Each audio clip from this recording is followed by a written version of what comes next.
Okay. Good afternoon, everybody. Welcome to the roundtable discussion on protection and preservation of intangible cultural heritage and traditional knowledge.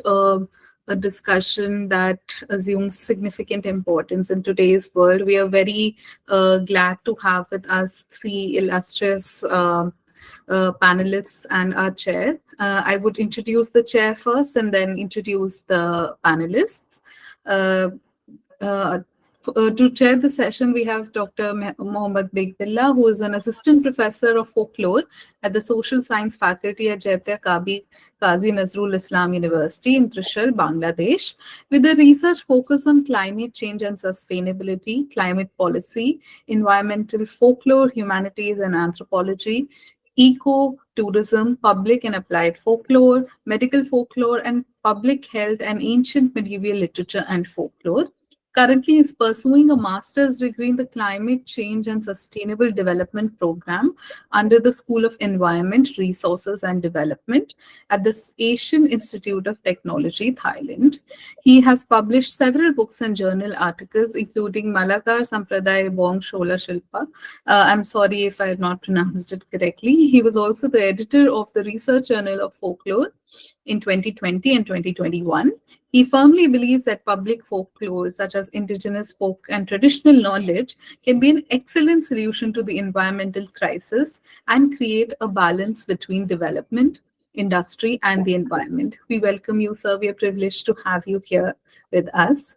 I would now proceed to introduce our discussants for today. Dr. Manas is presently serving as a librarian of Sonamukhi College, which is affiliated to Bankura University. He completed his master's in history from Rabindra Bharati University, thereafter BLIS, MLIS, respectively from Jadavpur University, and has gathered over 10 years of experience in his professional field. He also successfully qualified UGC NET in December 2012 in Library and Information Science. He completed a PhD from the University of Calcutta with effect from 31st January 2022 from the Department of Library and Information Science. His research areas include intellectual property rights, copyright, protecting traditional knowledge and traditional cultural expressions. He has attended many national and international conferences and workshops and presented his papers there. He has published 8 papers, especially in peer-reviewed journals and conference proceedings. We welcome you, Dr. Manas. Our next discussant is Dr. Laina Rafianti, who teaches areas of property, intellectual property law, media law, and international contract law since 2005. She is actively researching at the Center for Regulatory Studies and Intellectual Property Application in the field of intellectual property law, especially copyright and traditional cultural expressions. She obtained her bachelor her bachelor to doctoral education at Padjadjaran University with graduation cum laude. Dr. Laina is a member of the Intellectual Property Rights Teaching Association in Indonesia and has participated in international academic activities for lecturers of intellectual property law, such as IPIRA. She is also often involved in training activities in the field of intellectual property. Some of the activities she has participated in include geographical indication training, the second Asia Pacific workshop on innovation, IP, and competition at National Law University India, and WTO Colloquium Asia. We welcome you, ma'am, and we are glad to have you here with us. Our third and final discussant for today is Dr. Ali Ahmed Tahir Hassan, who is currently serving as a librarian at Kabi Nazrul College, Murarai, West Bengal, which is affiliated to Burdwan University. He completed his master's in English from Burdwan University and has thereafter pursued his bachelor's in Library and Information Science and his master's in Library and Information Science from the same university and gathered 10 years of experience in his professional field. He completed his PhD from the University of Calcutta in 2022. He has his research interests include traditional knowledge, protection of intellectual property rights in agriculture and public library, He has attended many national and international conferences, workshops, and presented his papers there. He has published 9 research papers so far in UGC Care listed in peer-reviewed journals and also in conference proceedings. We are privileged to have you here with us, sir. Thank you for agreeing to join us. I now hand over the session to our chair, Dr. Bakebillah. Over to you, sir. Thank you. Thank you so much. First, Young Folklorist Conference 2024. Our session is going on protection and preservation of intangible cultural heritage and traditional knowledge. Ladies and gentlemen, I would like to invite this session and welcome to you all. And today we want to discuss on two things. One is intangible cultural heritage and another is traditional knowledge. You know that both are very much interrelated, and our guest speakers and our knowledgeable speakers, they will discuss about it. If you have any questions or any comments, then you can put in the chat box, as well as you can raise your hand and you can participate our discussion too later. Actually, two things is from my side, a brief note. Intangible cultural heritage. You all know that according to UNESCO convention, this kind of performance or practice that is related to generation, which is also bears our identity of community or groups, as well as they provide a cultural diversity to all us. And easily we can say that which is not tangible. That means building, sculptures, etc., etc. Just opposite of these issues. So, for example, oral performance, some knowledge that is very much related to community and their generation to generation, they bear it. So, just for an example, if we can say that this kind of rituals, practice, how it useful for us. You all have known about the Sundarban mangrove forest, and you know that who are the very much related to Sundarban, who go for Sundarban forest and others. That means who are the fishermen, honey collectors, woodcutters, like that. They are living there for 100 years, thousands years sometimes, and their belief, their practicing very much related to indigenous knowledge, sometimes intangible cultural heritage. I discovered that on issues like uh,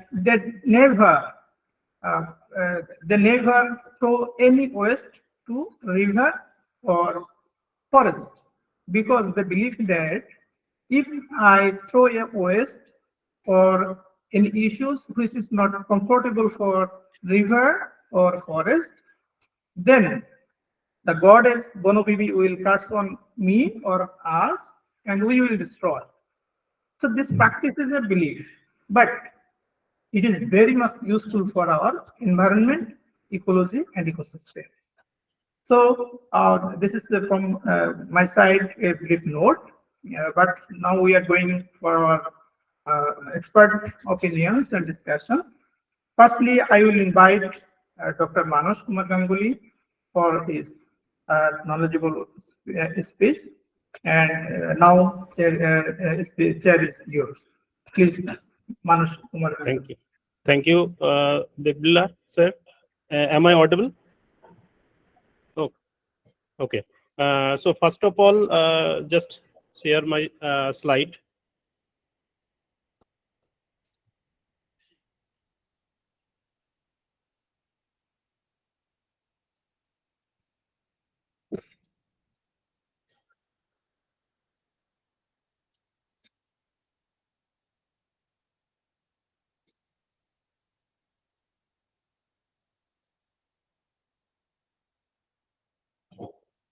Is it visible? Yes, please. Yes, sir, it is visible. Okay. So first of all, just a minute. Okay.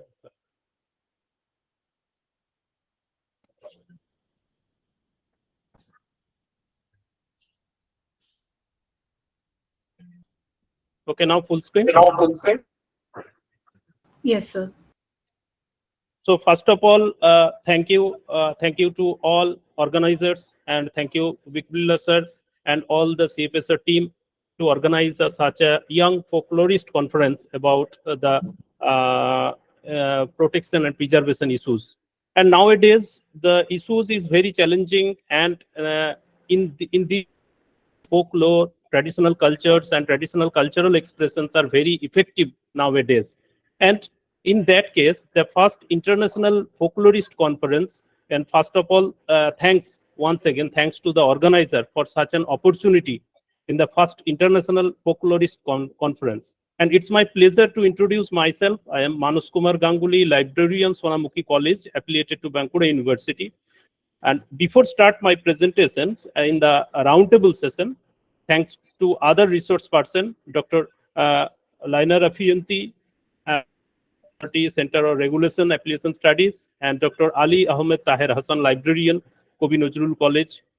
Also thanks. And obviously, we'll dictate different issues in related areas, like as policies, makings, and traditional knowledge. In my part is described about the in this discussion area about the protection and preservation issues of the baul songs of West Bengal as intangible cultural heritage. And first of all, in the intangible cultural heritage indicates already Bakebillah sir dictate about in the that the practices, representations, and expressions of the knowledge and skills of intelligentsia, as well as the instruments, objects, and cultural practices. Because intangible cultural heritage in the communities, a different part of not only the West Bengal, but in every part of the region, availability. But problem is that situation is that the performing art or local knowledge or traditional skills, due to proper preservation and protection policies, is day by day obsolete or vanishing art. So in that case, so protection of the intangible cultural heritage is needed. And in 2005, because UNESCO branded that not only here mentioned one form, that is baul, but all the forms we should protect, which was the traditional transmitted, like the baul as an intangible ancient history of humankind in 2005, and one of the intangible cultural heritage. And Indian also very important part is that in Article 51 AF in our Indian Constitution mentioned that the citizen of India to value and preserve the rich heritage of our composite culture. And documentation of our rich tradition is the key for protecting intangible cultural heritage. Because baul songs are a very important part of the intangible cultural heritage, because they are connected to the local culture and identity. And there is always risk that the elements could disappear, because we seeking the root followers or root practitioners, not only baul but also the all the forms, like in availability of the all West Bengal, like Vatiali, Bhavaya, Thumur, all the intangible form, intangible and as well as the tangible form. So next is the baul song. Just about the information or what are the baul or baul songs, baul community. Just in due to shortage of time, describes that the baul song is a traditional cultural expression. So one questions in my mind or our mind, that what is traditional cultural expression? Because traditional cultural expressions or cultural heritage is transmitted orally from generation to generation. It may be a rituals, it may be a practices, it's maybe some social message in many things. And here the bauls are generally identified by their distinctive clothes. You know very well, because bauls are in international fame, and baul songs are widely known as folk music of Bengal. And also very important area that in 2005 the baul tradition was included in the list of masterpieces of the oral and intangible cultural heritage mentioned by the UNESCO. And focus or our study area is that to identify the root baul singers in the legislative process and beyond, in the field of the intellectual property rights, as well as the better understanding of the anthropological situation and the effectiveness measures in the reality. So what are the state of the art? That the existing IP protection system are inadequate due to lack of comprehensive and credible documentation. The original essence is somehow getting drowned by the burden of heavy instruments, because the nowadays in the modernization and in the age of globalization, the maximum cases of commodification are entered in that particular community, and baul is one of the finest traditional cultural expressions, need immediate attention so that the rich heritage can be preserved. Countries like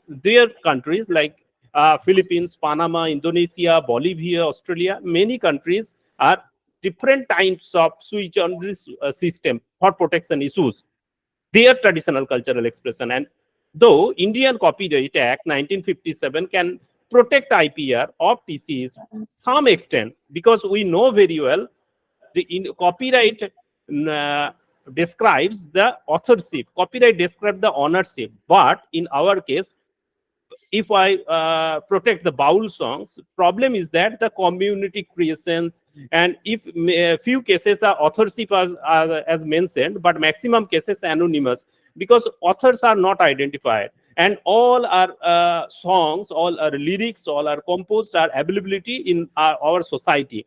And in the problem is that start from that the songs, that lyrics are non-community members or non-bauls are collected or borrowed from that songs and uses in different parts of the songs, different parts of the albums, and different parts of the other for commercial purpose. But the creator are not able to monetary or other benefits. So problems is that the traditional cultural expression may be considered as the forms in the integral part and cultural identity. Their protection is related to the promotion of the creativity, cultural diversity, according to WIPO, World Intellectual Property Organization. And expressions of folklore are mentioned. And what are the protection issues?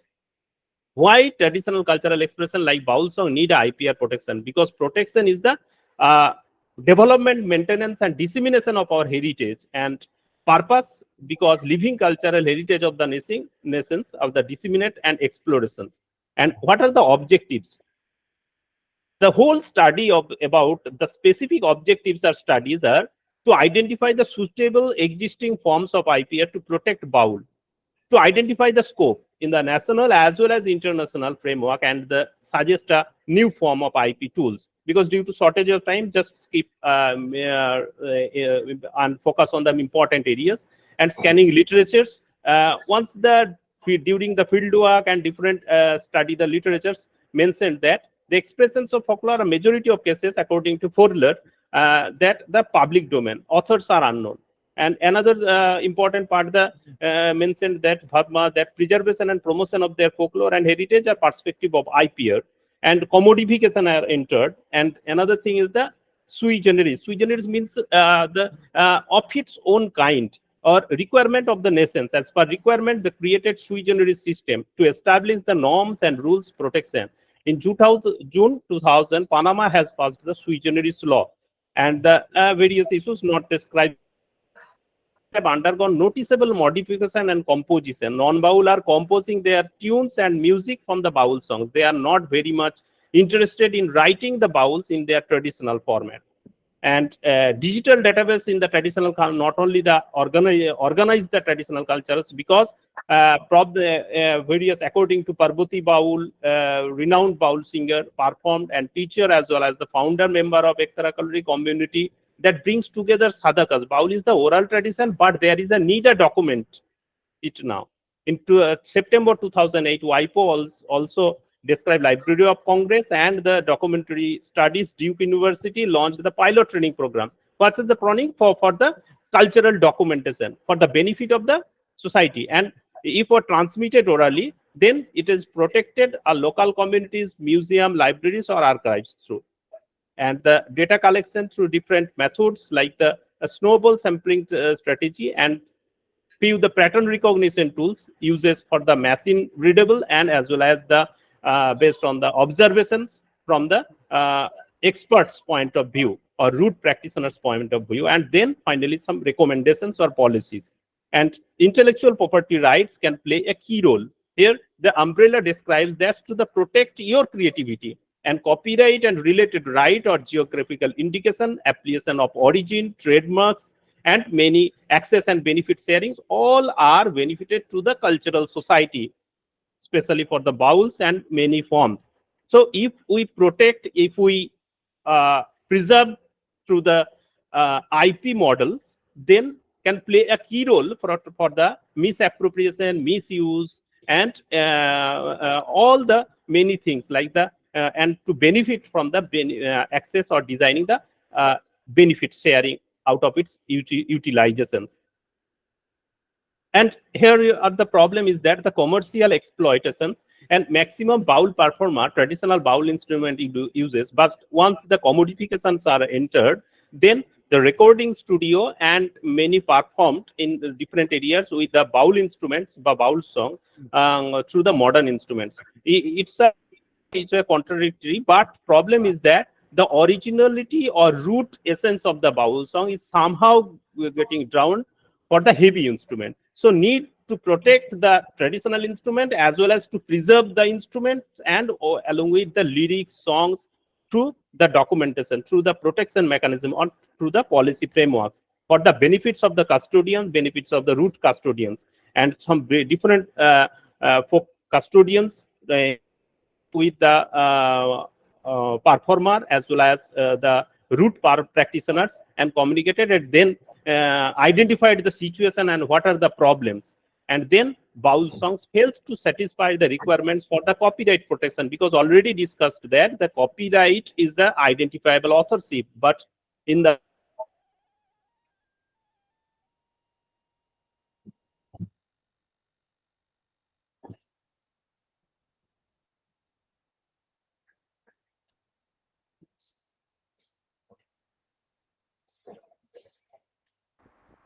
Yes, there is network issue. Manushda, Yes, sir, your voice is not coming.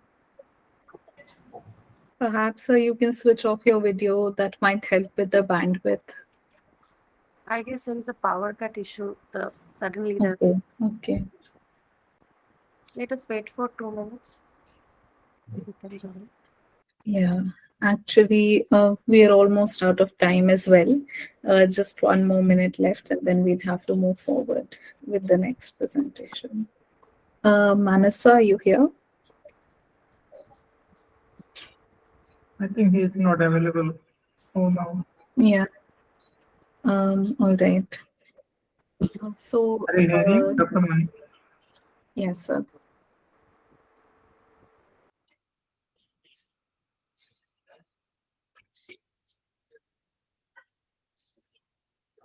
Dr. Manush, are you hearing? Should I call Manos? Maybe not. Should I call Manos? No, I'm I calling. think Sir, I think already the 15 minutes gone. So I think we can go for second speaker.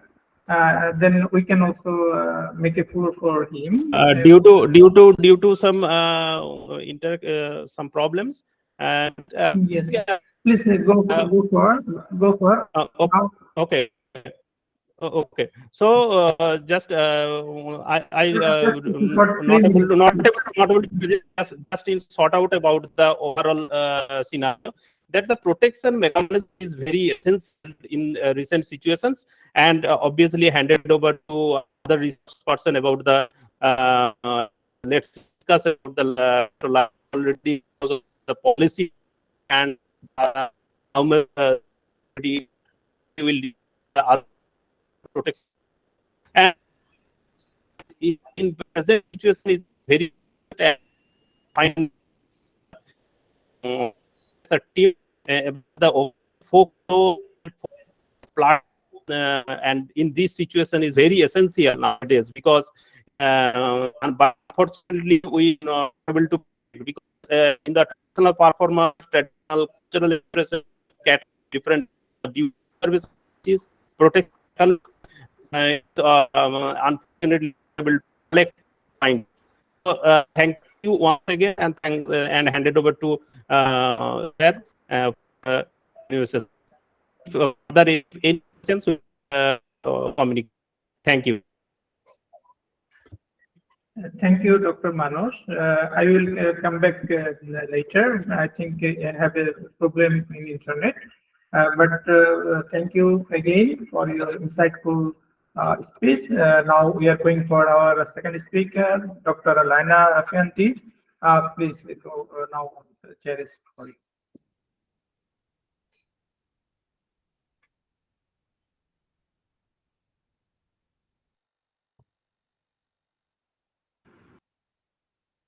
Are you hearing, Dr. Laina? I think you should make a volume. Dr. Laina, you're muted.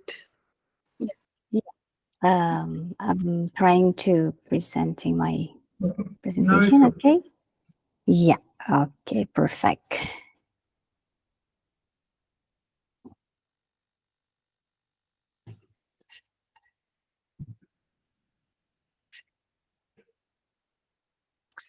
Well, thank you for Mr. Bakebillah as a moderator.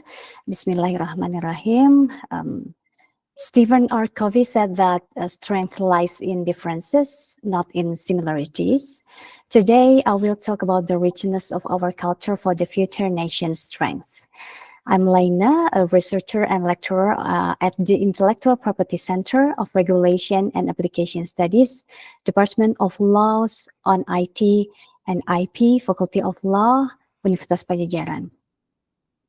Thank you for having me at this prestigious first folklore conference. Always did the first to go further. Thank you for my colleague Manas, Dr. Manas Kemagangguli, and also Dr. Ali Ahmed Taher, and all the committee and all the participants. Well, folklore is defined as the traditional stories, beliefs, and customs of a group of people. This terminology is sometimes interchangeable with traditional knowledge or traditional cultural expressions. Two important international institutions regulate folklore. Okay.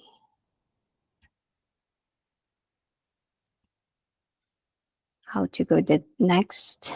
Okay. Well, first, UNESCO.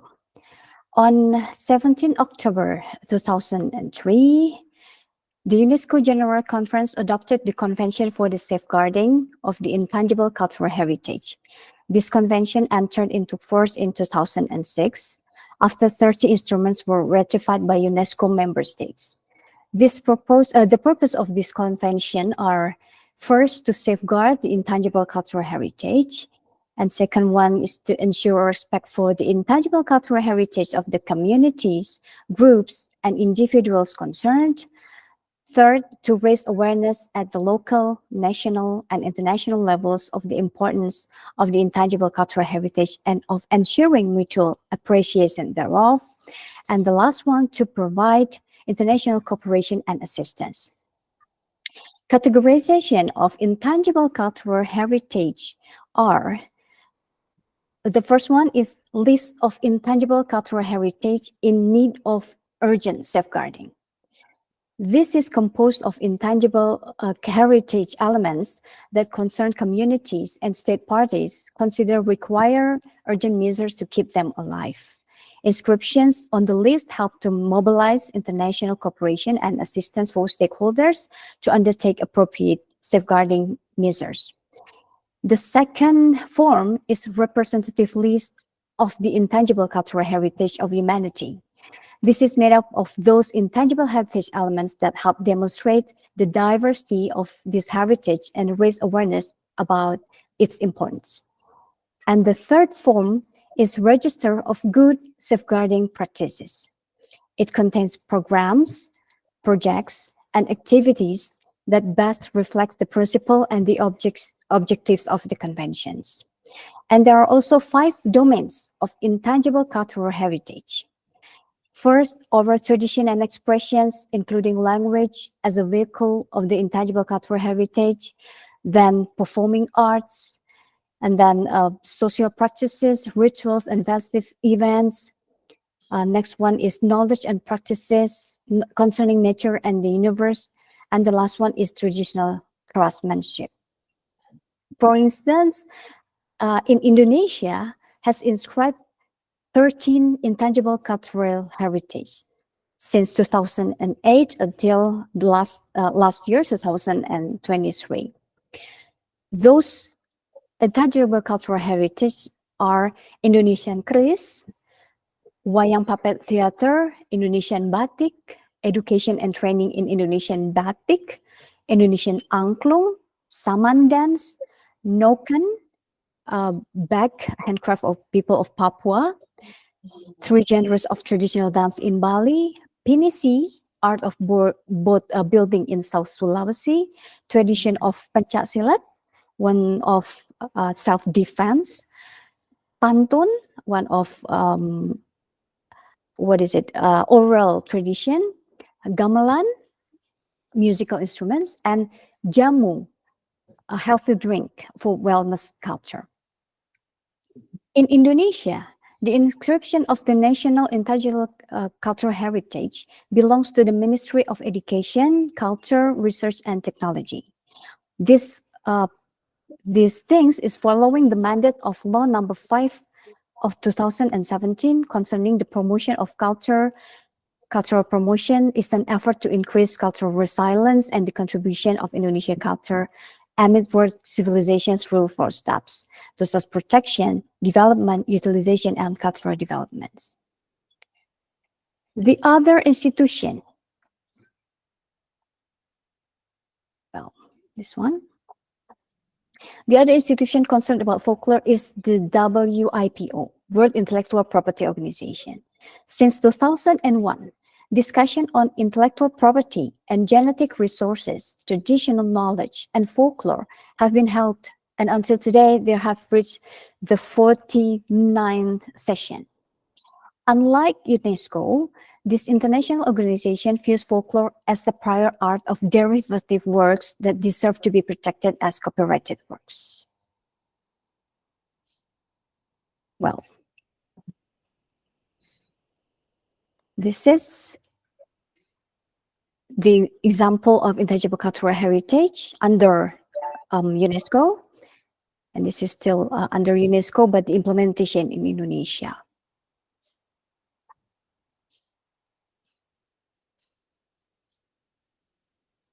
And the question is, what is the best way to reuse folklore? The purpose of using folklore is non-commercial and commercial. Folklore for non-commercial purposes, such as education, museums, and archives, in this matter, communal IP, law is analogous to copyright law, using the fair use doctrine. Anyone can use folklore for non-commercial purposes, for preservation purposes, and without excluding the values that live in the community. In advance, folklore is used not only for preservation, but also for commercial use. For instance, promoting new creativity in folk music, such as collaborating with local Indonesian artists and artists from abroad, presenting and utilizing folklore. The attraction of folk song music which use musical instruments, local poems or spells, regional languages, or local scale music gives added value to music performance. When this creativity is carried out, the creators and performers should be able to preserve the local culture and be concerned with protecting both communal intellectual property and individual intellectual property.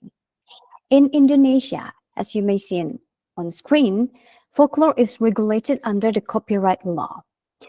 Article 38 states that copyright on traditional cultural expressions is held by the state, not owned by the state, but held by the state.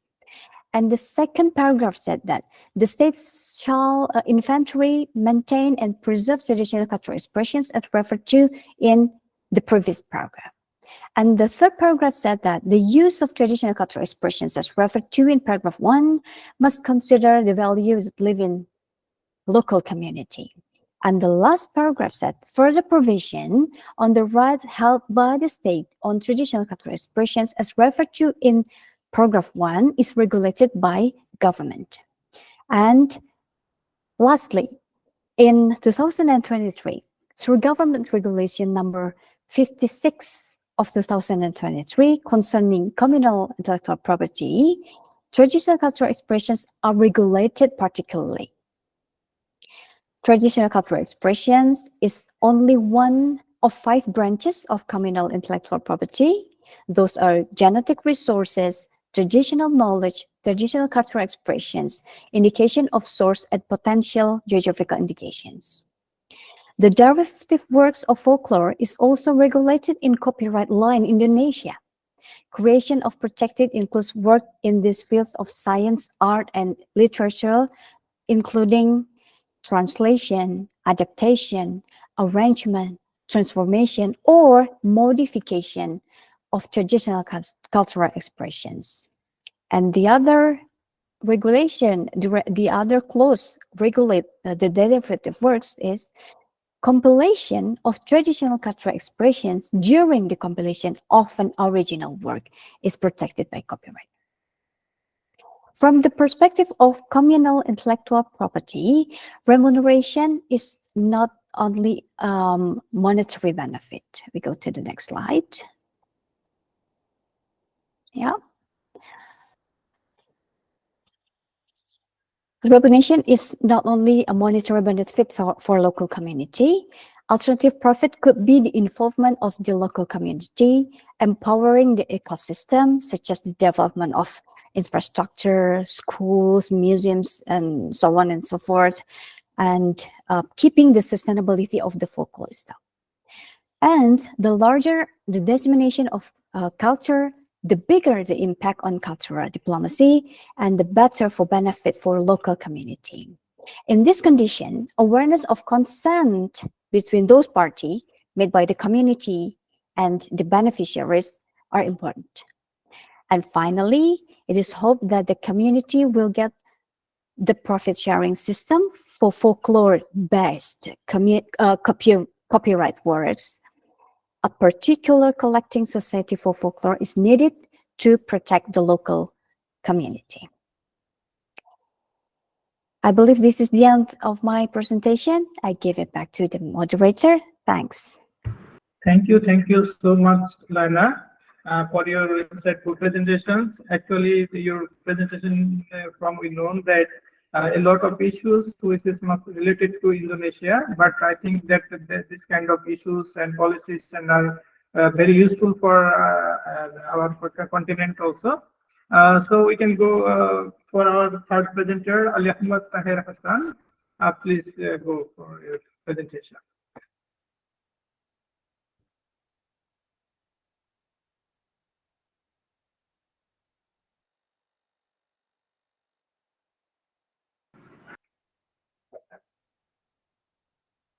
Are you hearing?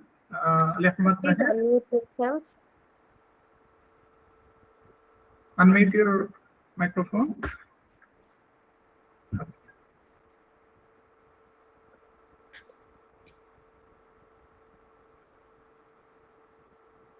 Dr. Ali, you are muted. Could you please unmute yourself? Yeah. Okay. Is it visible? Yeah. It's Yes, visible and please. visible as well. Thank you.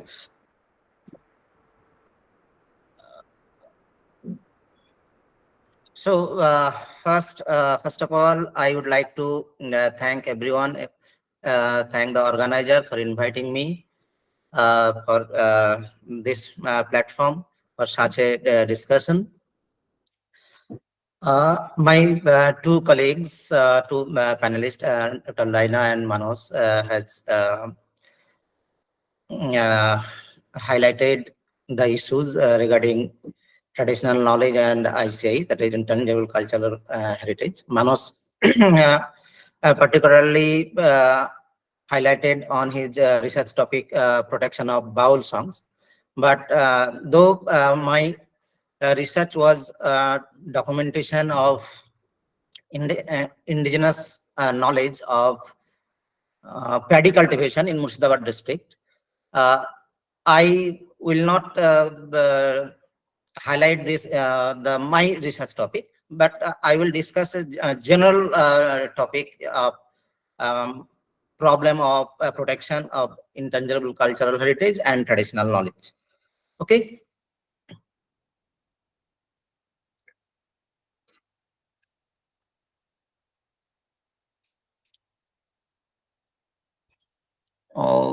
My slide is not changing.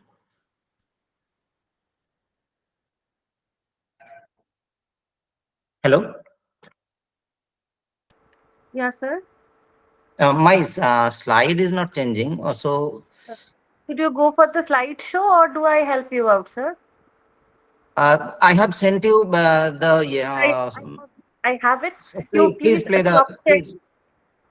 Okay. You Okay. please Okay. stop sharing. Let me start the share. Okay. Okay. Thank you.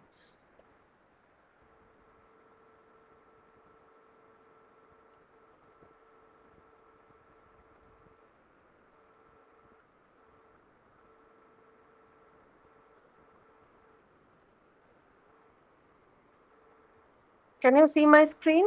Yeah. Please go Just to a the next second. slide. Let me just mute myself. Just a second.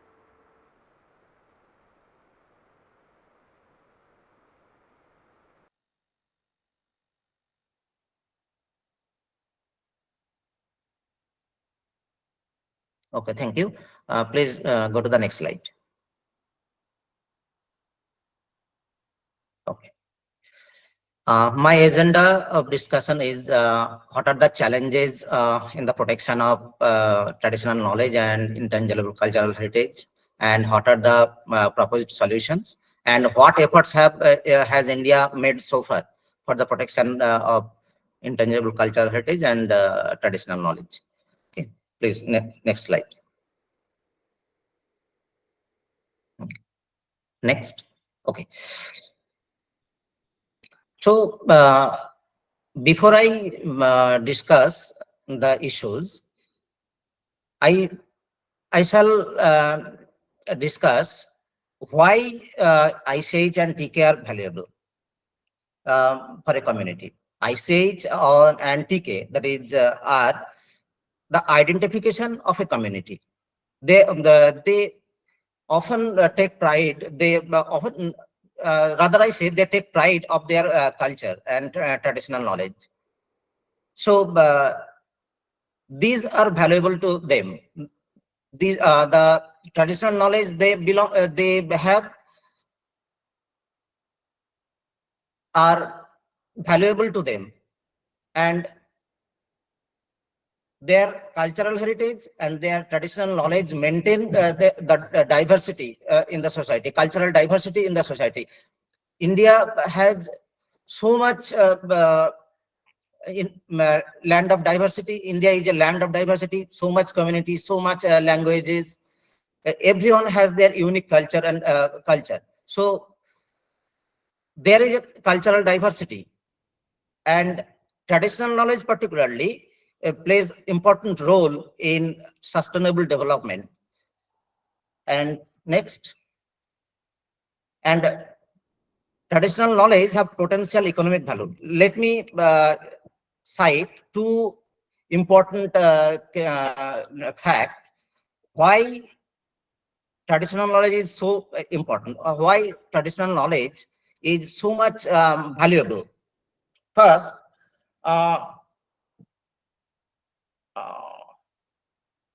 if I cite, if I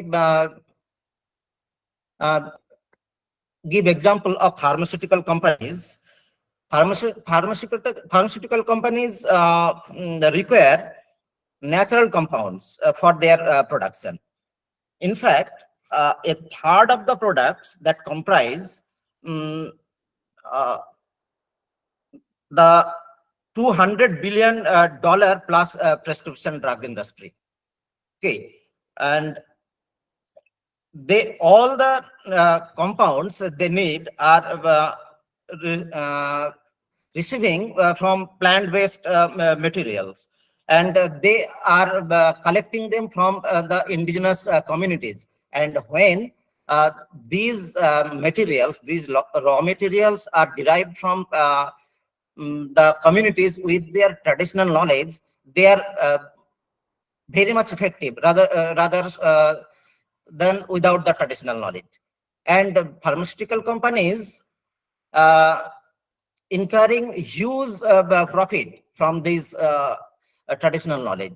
So there is always chance or opportunities for unauthorized use or its misappropriation. So traditional knowledge and cultural heritage needs protection. Please, next slide. Next. So what are the challenges? The challenges are lack of international consensus, then contested terms, and complex overlaps with various areas of laws, policies and ethics, and political and ethical dimensions, identification of ownership and recognitions. Let me discuss the issues one by one. And lack of international consensus. Consensus is important, pose problems in the protection of traditional knowledge. Why? There is a divergent national approaches. So much country every country has their own approaches in the protection of traditional knowledge. Countries have varying levels of protection for traditional knowledge, with many in the global south having enacted their domestic protection regime. Then while those in the global north, where many firms using traditional knowledge reside, then have limited protection measures. This disparity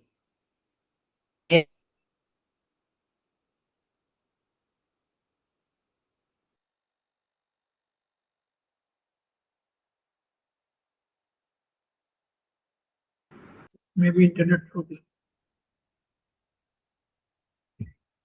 Yes, I suppose we can wait for a minute for Professor to resume.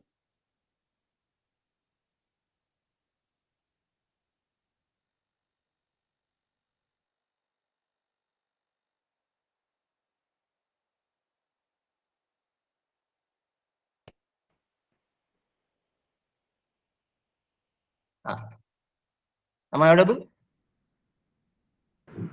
Yes, please. Go on. Yeah, thank you. So because of the lack of international consensus, there is negotiation gaps between among the nations. So they cannot reach an unanimous agreement on the protection. Then there is contentious issues. Many aspects related to international, traditional knowledge protection are contentious, including debates on the necessity of international protection versus reliance of domestic legislation. So lack of international consensus is a problem. When there are contested terms relating to CH and TK. Because there are so much terms used for CH and TK,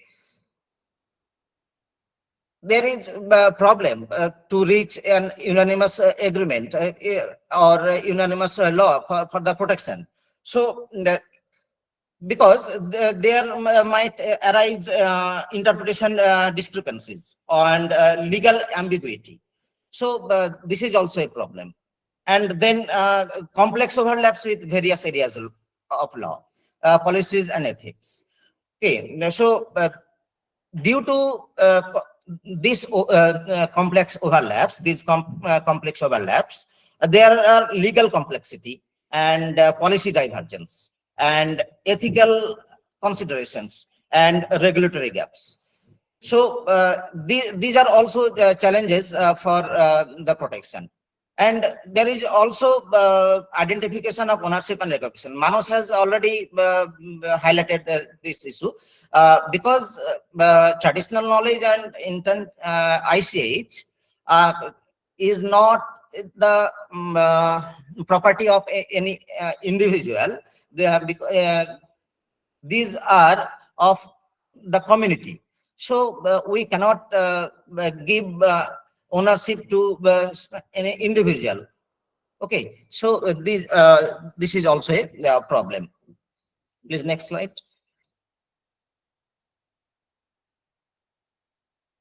So what should be the maybe the solution? We should develop, the international community should develop an international protection regime where there will be unanimous agreement among the countries, and there where there will not be any legal ambiguities, and the legal framework should be appropriate for its protection. Every country should reach to an agreement, unanimous agreement, devoid of any complexity, and then enhancing benefit sharing.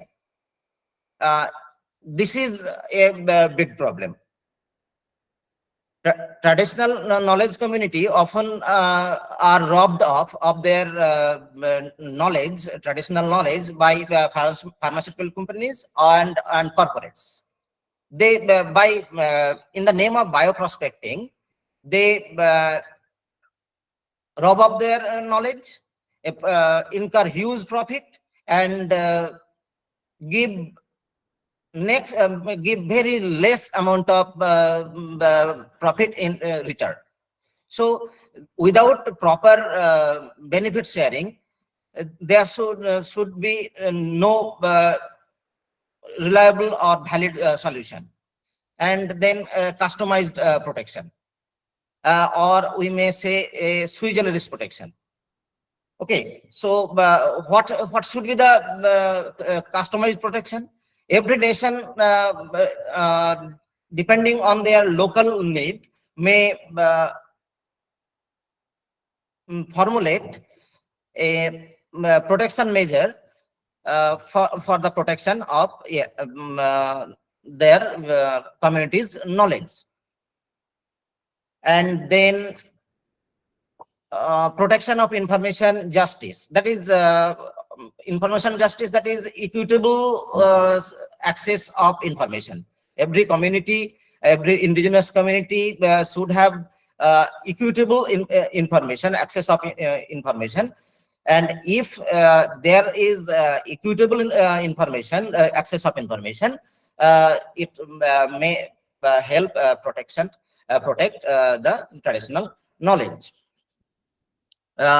Because of shortage of time, I cannot discuss all the point in detail. So please, next slide. Okay. India has so far made various efforts for the protection of India's indigenous communities' traditional knowledge and intangible cultural heritage. So first and the foremost initiative, traditional knowledge digital library. I would like to these points in some detail. Okay, traditional knowledge digital library is an initiative of CSIR. Okay, and it is a significant Indian digital repository established in 2001, and we may say this is a proactive measure or defensive measure of protection of traditional knowledge. Okay, to safeguard and promote traditional knowledge, particularly related to medicinal plants. And knowledge of medicinal plants, the indigenous community of India having. Like Ayurveda, Unani, Siddha, Yoga, etc. And TKDL database contains vast amount of information transcribed from ancient text into 34 million pages. If you visit the TKDL website, you can access this information, and these information, that is this is a prior art information. And why TKDL was established? Why the Indian government or CSIR felt the need for establishing TKDL? You everyone must know about the revocation of turmeric patent in US. It took too much time and money, so to revoke the patent. Okay, so to save money and time to revoke, Indian government felt that there should be a prior art database which help the patent attorney or patent organization to search the prior art and before granting a patent.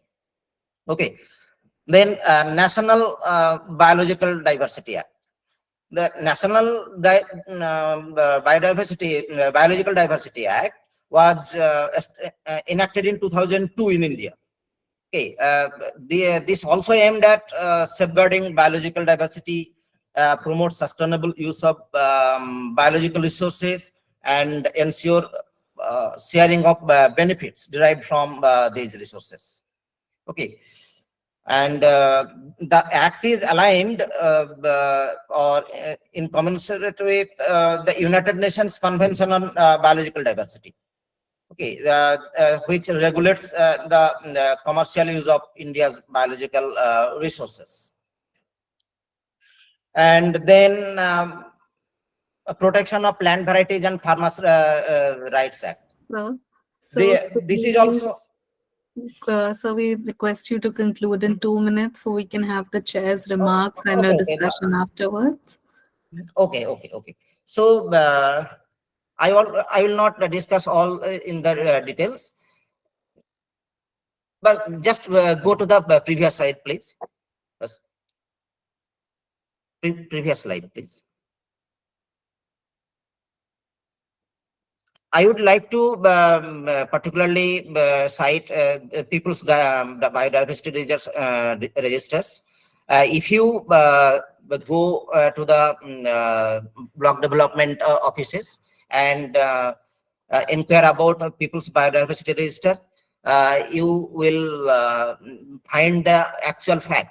During my research, I visited 26 community development offices and find a miserable condition.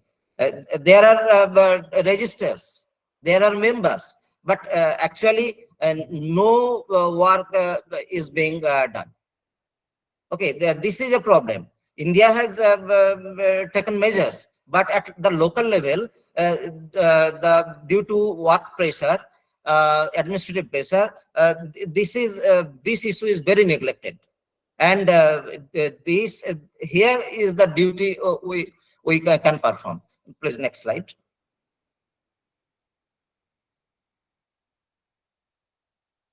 So, as a responsible citizen of our country, we have our duty.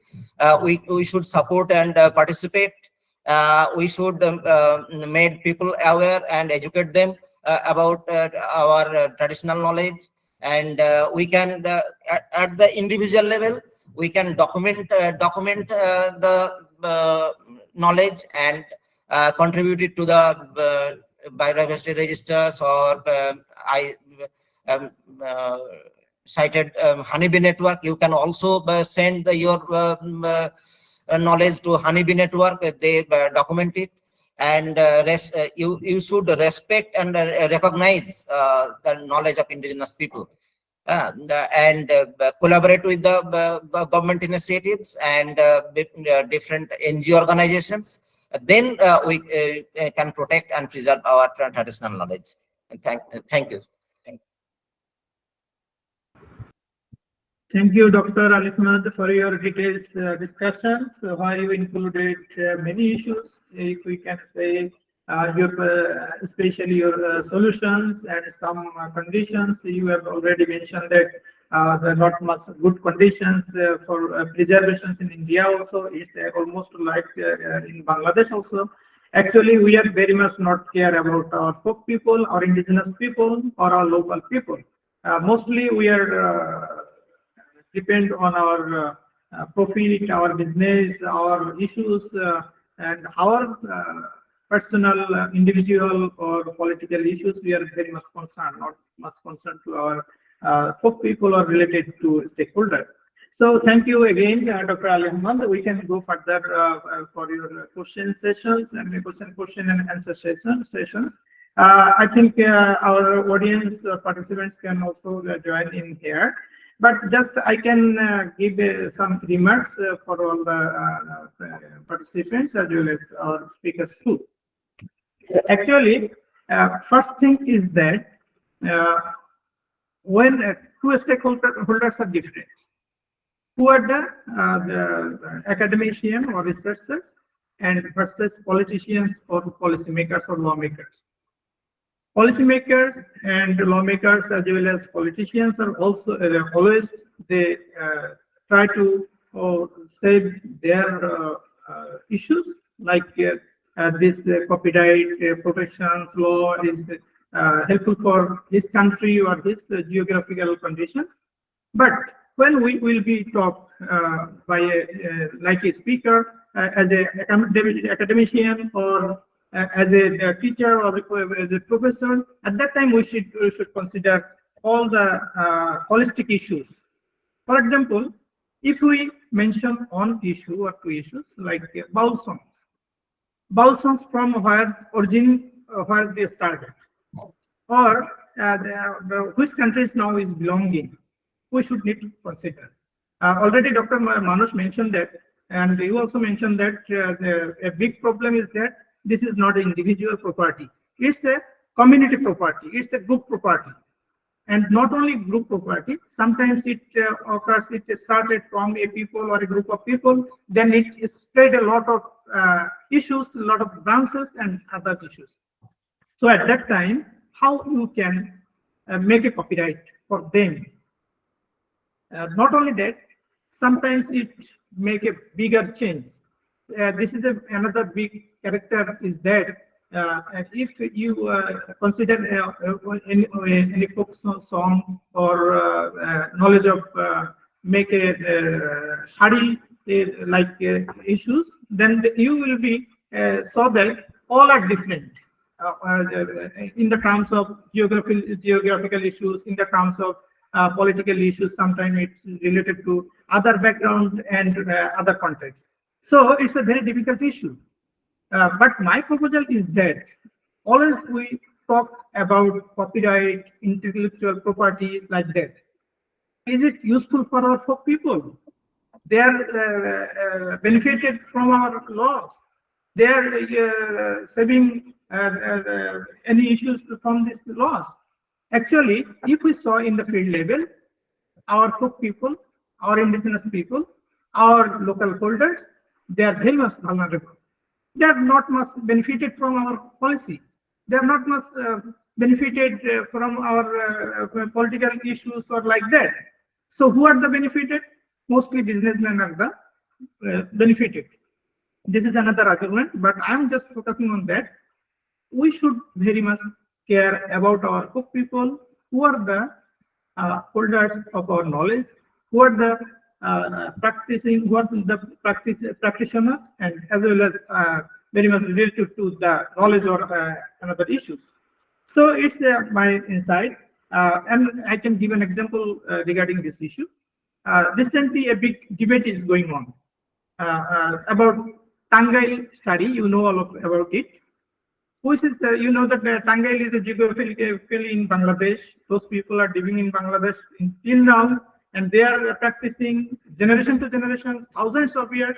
But it's true that some people is migrated in India. They are also trying to Tangail study making. But recently, India take the copyright issues. I think it's mostly political, but we have to aware about it, because we are the academician, we are the researcher.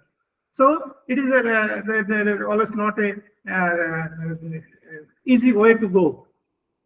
Next issue is that we are very much about care some words like folklore, traditional knowledge, indigenous people, and sometimes tangible and intangible cultural heritage too, or cultural people.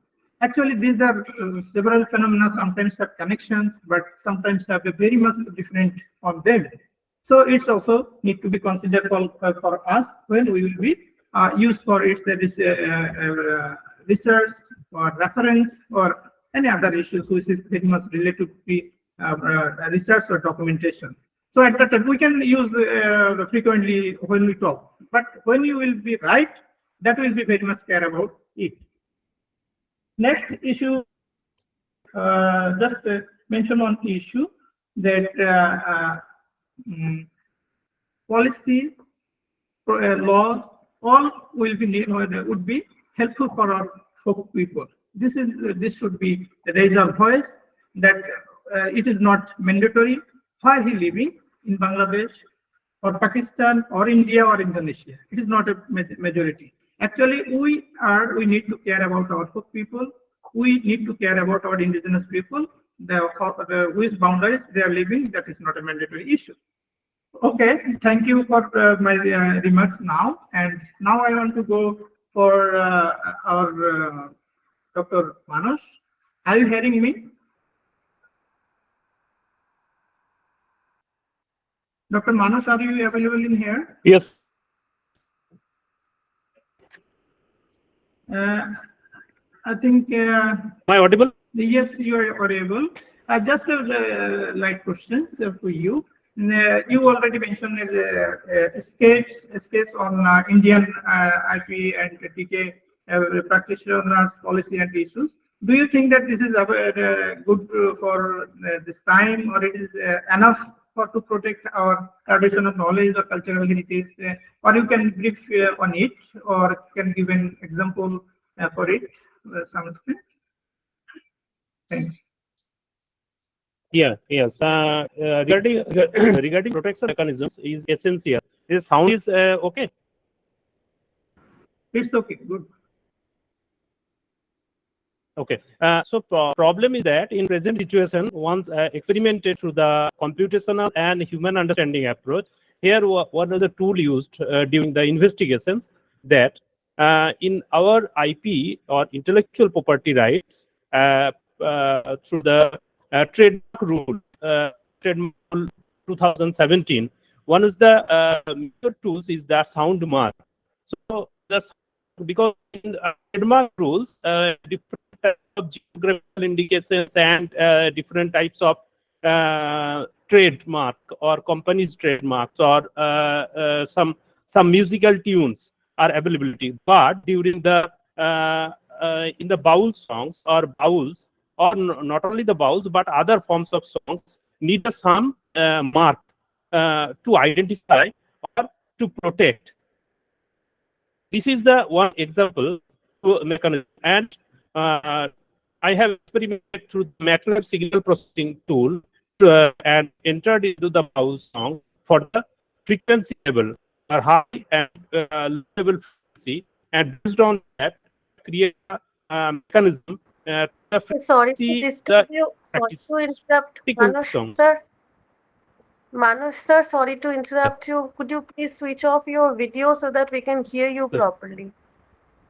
If you could. Okay. Yeah. Please continue, sir. Okay.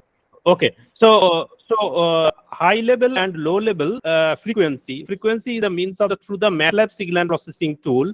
and one song, once entered into the song, run through the processing tool, and then any of the baul songs will enter, and then the clarify the where is the noise, what is the pitch, tune, and quality of the song, and measures the frequency level, and through the mathematical calculations or some levels of the songs, and then the songs is the some mark about the where is the in that particular time. If the particular songs is recorded 3 minutes, then each and every part the frequency level identified, and then is the marks, and then create a metadata.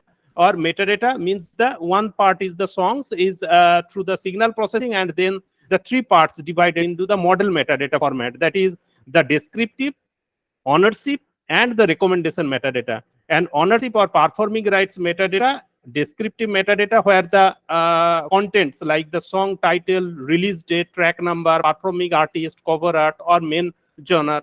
And then the ownership or performing rights metadata, like the who are the lyricists, who are the ownership, or who are the creator of the metadata. So that is the problems, and then the recommendation, where the used to discovery, or where the source. So if and in my slide also describes about the one examples, and already describes that the particular songs, if we preserve it through the metadata and through the model metadata, and then create a sui generis model, already describes that, and creates of its own kind and as per requirement, then it is possible to protect our cultural heritage like bowls, and not only bowls and other forms also.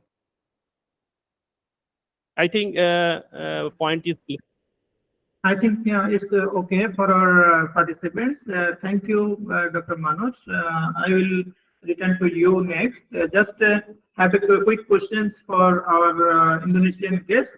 Actually, you have a policymaker, lawmaker, as well as academicians. So I have a questions to you. I already raised this issue. Just make a question. For example, you think that one issue is originated from one country, then it spread another country, or you think that in a country, a group of people it started, but by this time, within a few years, 10 or 20, 30 years, it is spread in whole countries. So how you can make a copyright for this group or for this country? Please go. Okay, thank you for the question. There are we have to separate it between intangible cultural heritage and intellectual property, communal intellectual property first. For intangible cultural heritage, for example, we have a community that together, and it is get into the one inscription of intangible cultural heritage, such as kebaya. Kebaya is Indonesian, Malaysian, and Thailandese skirt for women. Yeah, it will be inscribed together between those countries. It is possible. And the other possibilities is like Malaysia in Indonesia concerning self-defense in 2019. For example, in Indonesia, tradition of pencak silat. Pencak silat is one of branch of self-defense, but it is more with the tradition, which is flow from one generation to the other generation. So the tradition, which highlighted in Indonesia, it is inscribed in the name of Indonesia in 2019, but the same object is inscribed in Malaysia, from Malaysia in 2019 with the name silat. So it is the same object, but the different perspective of protection, not protection, of inscription. That is the preservation in the point of view in intangible cultural heritage in the UNESCO. And then for the copyrighted works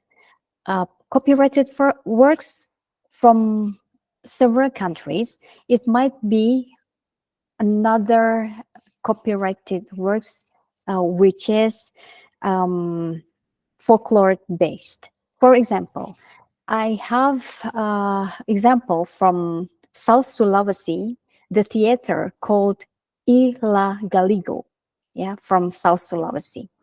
The director is not from Indonesia. He is from the US. But the story is based on our Indonesian local stories in South Sulawesi. So the community, the director, the performers, all of people should have the right. It could be copyright, it could be communal IP, it could be, we can have, they deserve right for each object. Yeah, this is just an example for that. I will give you the link for my article on it. Thank you, Okay. Dr. Laina. I think we should more discuss on it. Actually, we should more discuss, then we can more useful for a lot of people too. Dr. Ali Ahmad, you have discussed a lot of issues. Actually, one issue is very concerning. I already mentioned that, which is preservation. So we already talk about a lot about protections. Just with a quick questions. What kind of solutions need to be accessed or need to be taken to protect, to preserve our indigenous knowledge or like that? Basically, when it is not written form, that means it's based on oral traditions. At that time, how you can preserve in archives, library, or like that? Just you can brief on this issue.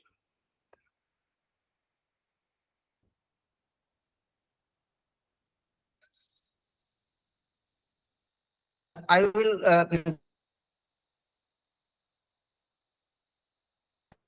documentation is the most important to for the preservation. I would like to share my experience, which I gathered in my PhD. I documented 12 varieties of indigenous rice collected from Murshidabad district. Okay, and I sent it to the NBPGR, the National Bureau of Plant Genetic Resources. They seeds and characterized the seeds and entered in their database and gave me that rice, and so certificate on these seeds, they protected these seeds. Okay, so no one can misappropriate these seeds because they are already documented in a database. Okay, so and this is very important. Documentation is a must. So everyone, in my last slide, I said we have the duties to contribute to the databases. We should gather the knowledge from the community at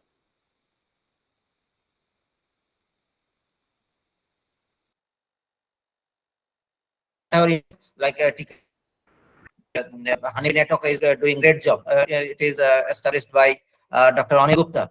And you can also contribute your findings to the Honey Network. They, in these networks, in these databases, the findings is registered as prior art database, prior art, and so due to prior art, no one can misappropriate this knowledge.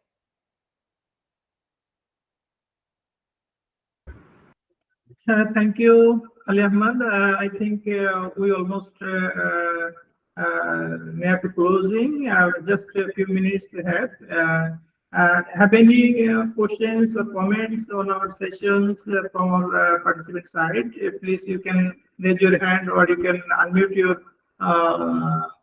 microphone, then you can discuss with us, or you can throw your questions to our speaker, please.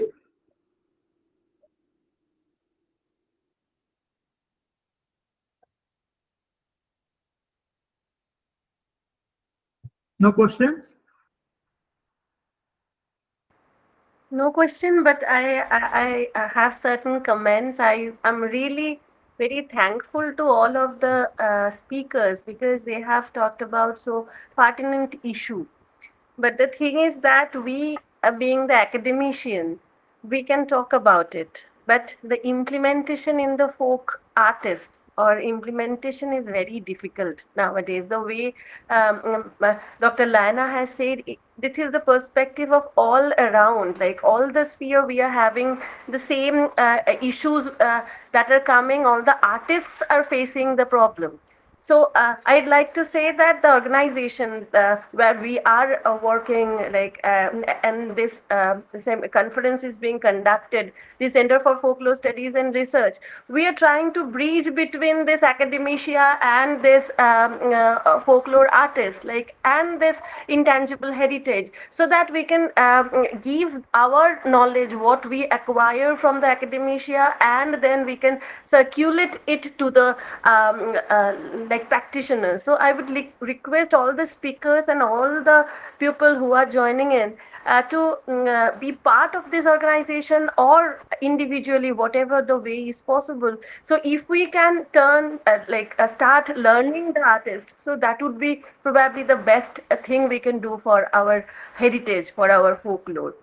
That's my comment on this.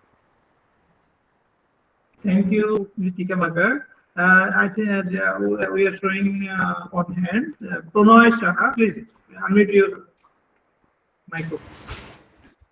Hello, am I audible? Please. Hi. Thank you. First of all, thank you all the speakers, and it was very important and enriching perspectives that I sort of gathered from this discussion. My question is a little inclined towards dealing with the concept of social justice inside the cultural sphere.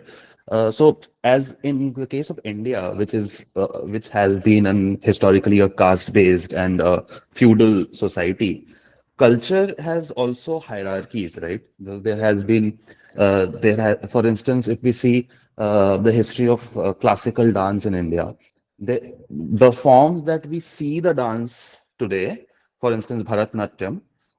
So we might look at it as Bharatnatyam, but then there is the history of how Bharatnatyam appropriates Sadar, which was a form which was practiced by, quote unquote, lower caste people, and then that was sort of appropriated. So then there's this already a history in that art form where there has been a history of cultural appropriation and also sort of delegitimization of a certain people to practice that art form, right? And yesterday I also presented a paper, and in that paper I was looking at the anti-dominant sort of narratives of the popular festivals that we celebrate in India. For instance, the festival of Durga Puja, like the festival of Dashera or other festivals, in where this Asur thing is sort of dominated or killed. That is, the celebration itself is also finding a lot of resistance from cultural groups, and there is this rising sort of narrative of Mahishashur being celebrated in sort of a counter sense to the Brahminical narrative of Mahishashur being an evil. So my point is, so Durga Puja has also become a intangible cultural heritage. It has been included in that. So when the Durga Puja gets included, or any of these cultural forms get included, but how do we deal with the history of marginalization that those dominant cultural forms entail within themselves? Yeah. I don't know if it was a long and sort of scattered question, so sorry. Thank you, Pramashana. I think Dr. Laina can add a little on it.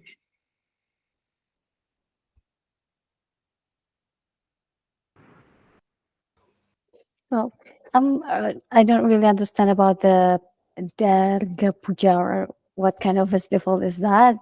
But then when you're asking about the concept of social justice, it is better for me to show that in some countries there is an ideology besides of cultural. So it must be a justice between people, between individual and community, and everyone must have the right and the right person and in the right place, the right to have something. But in communal intellectual property, the right is for a community. This is not an exclusive right, but we called it the inclusive right. So it's not really like a copyright that exclude others in owning the copyright itself, the object copyright itself. But then one thing, the object of communal intellectual property right, it can also played by others. It can also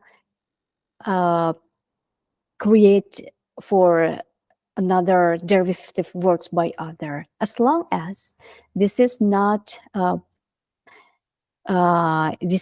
prohibited the value of the local community itself. Thank you, Laina. Actually, we are very sorry that we have no time more. Just have any comments from our two speakers, Dr. Manoj and Dr. Ali Ahmed, have just one sentence or two sentences. Please have Dr. Manoj.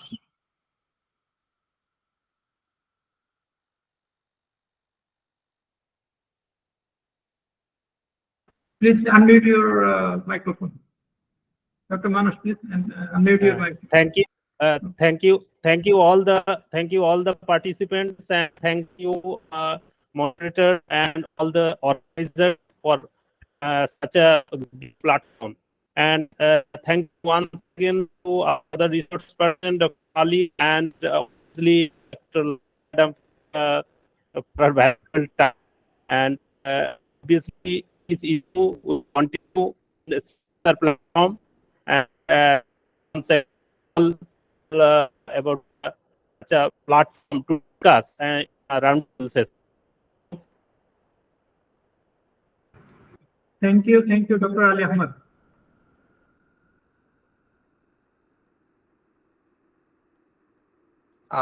Just I want to say this is a wonderful platform. You're doing a great job. I look forward for many more such programs. Thank you so much. Dr. Laina, please. Different from traditional knowledge, folklore doesn't always need consent to be used. Make folklore a living culture in our daily lives. And thank you for all, especially for Dr. Manos. We have to write again next time. Thank you. I would like to convey my gratitude and thanks to all our speakers, our organizations, and all the participants who are here. I think this kind of initiative will be more, further will go on by our organizers too. And also I'm happy to be part in here. So from my side, thank you to all and thank you so much. Our time is for today is ending. So thank you to all. Thank you so much, sir. Thank you, Dr. Bakebillah, Dr. Ali Ahmed, Dr. Manush Kumar Ganguly, Dr. Laina. Thank you so much for your insightful and so beautiful presentation. Very important for this very pertinent issue we have discussed here.